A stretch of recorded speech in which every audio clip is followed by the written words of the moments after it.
Dando prosseguimento no nosso curso, Eletrônica Prática, aula 92, módulo 3. O assunto, utilizações dos manuais, os datasheet. Vamos lá? Nas aulas anteriores, mostramos como os fabricantes de transistores relacionam os parâmetros técnicos, limites e características dos seus componentes na forma de manuais. Observamos que nesses manuais, os limites e os parâmetros são normalmente listados de modo a facilitar a leitura e a interpretação. Assim, quando quisermos saber as particularidades sobre determinado transistor, basta então digitar no Google, no alldatasheet.com, o seu nome, o seu código, para vermos os principais dados, isto é, VCE, tensão coletor-emissor, IC, corrente coletor, P total, potência total, HFE, que é o ganho, o F, que é frequência, e etc.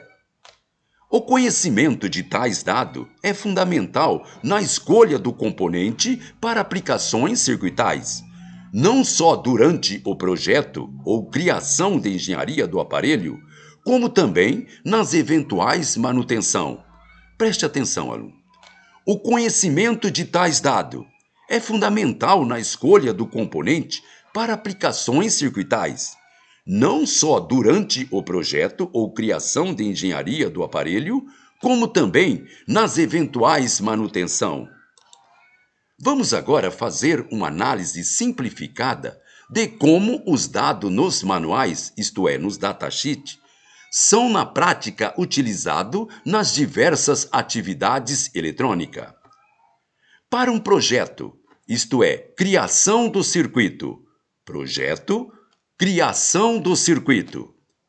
A primeira decisão é em relação ao tipo de transistor e o que este transistor vai fazer no circuito, e a partir dessa função determinar o tipo de componente. Vamos agora ver alguns exemplos. Vamos lá? Primeiro, amplificar áudio, baixa frequência em baixa potência. Preste atenção. Amplificar áudio, baixa frequência em baixa potência. Selecionar transistor para baixa potência, baixa frequência e bom ganho. Segundo, amplificar áudio, baixa frequência em alta potência. Preste atenção. Amplificar áudio, baixa frequência em alta potência.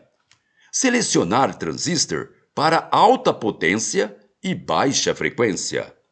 Terceiro, amplificar RF, alta frequência em baixa potência. Amplificar RF, alta frequência em baixa potência. Selecionar transistor para alta frequência e baixa potência. Quarto, oscilar em frequência de áudio baixa. Oscilar em frequência de áudio baixa. Selecionar transistor para baixa frequência e alto ganho. Quinto, oscilar em RF, alta frequência. Oscilar em RF, alta frequência. Selecionar transistor para alta frequência e bom ganho. Sexto, amplificar ou chavear corrente contínua sobre alta corrente.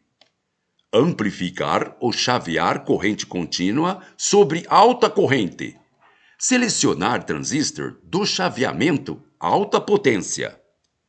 Assim, relacionando estas questões, pode parecer até óbvia, mas muitos alunos, eles acabam esquecendo desse requisito básico, insistindo, por exemplo, em usar um transistor para alta frequência e baixa potência num circuito de amplificação de áudio de baixa frequência e alta potência.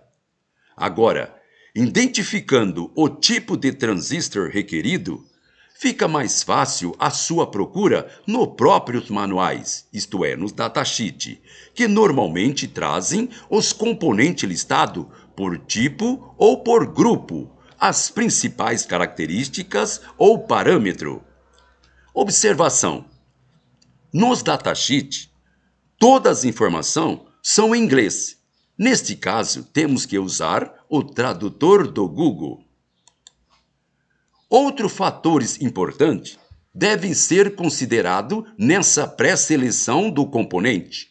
Por exemplo, a tensão de alimentação e a corrente máxima, tanto no que diz respeito à capacidade de fornecimento da fonte de alimentação, quanto no que se refere à própria corrente que deverá ser manejado pelo próprio transistor. Como medida de segurança, ao procurarmos nos manuais, ou então nos datasheets, um transistor cujas características combinam com as necessidades pré-determinadas, devemos em todos os quesitos, isto é, VC, tensão coletor-emissor, IC, corrente de coletor, P total, potência total, o HFE, que é o ganho, o F, que é a frequência, etc., o dobro da grandeza nominal. Preste atenção, aluno. Como medida de segurança, ao procurarmos nos manuais, ou então no datasheet, um transistor cujas características combinam com a necessidade pré-determinada, devemos em todos os quesitos o dobro da grandeza nominal. Assim, se um transistor tiver que trabalhar sobre uma tensão de 12 volts, convém que o seu VCE, que é a tensão coletor-emissor, situem-se entre 20 volts e 25 volts, ou mais. Agora, se for manejado uma corrente de 1 ampere, é aconselhável que a corrente do coletor ela situa entre 2 ampere e 3 ampere, ou mais. Numa frequência de 100 MHz, é bom que o parâmetro do transistor escolhido ele seja de 200 MHz. Vamos agora falar sobre manutenção, que é o conserto e substituição. Manutenção, conserto e substituição. O primeiro quesito é descobrir o que o transistor faz no circuito. Para isso, temos duas saídas. Saída prática. Primeiro, ler o código do componente original e buscá-lo no manual, isto é, no datasheet, verificando assim pelo agrupamento onde se encontra e qual é o tipo. Segundo, obter uma cópia do esquema do circuito. Se por acaso, na substituição, não tivermos o transistor original, podemos assim substituir por um equivalente. Para que haja uma perfeita substituição, devemos levar em conta as seguintes informações. Preste atenção. Todos os principais parâmetros e limites, isto é, o VCE, o IC, o P total, o HFE e o F, etc. Eles devem ser encontrados no componente equivalente. Atenção! Estes parâmetros e limite devem ser iguais ou superiores ao componente original. Preste atenção. Estes parâmetros e limite, eles devem ser iguais ou superior ao componente original. Os terminais, conhecido também como pinagem, que frequentemente também é indicado nos manuais e no datasheet, também deve ser idêntico ao componente original. Com esse procedimento e cuidado básico, qualquer um dos nossos alunos, mesmo os iniciantes, estará praticamente quase apto a resolver qualquer problema técnico. Pois é bem verdade que os principais limites e parâmetros dos transistores, relacionados aqui, não constitui a totalidade das informações e características inerentes aos transistores bipolares. Tem muitas outras coisas.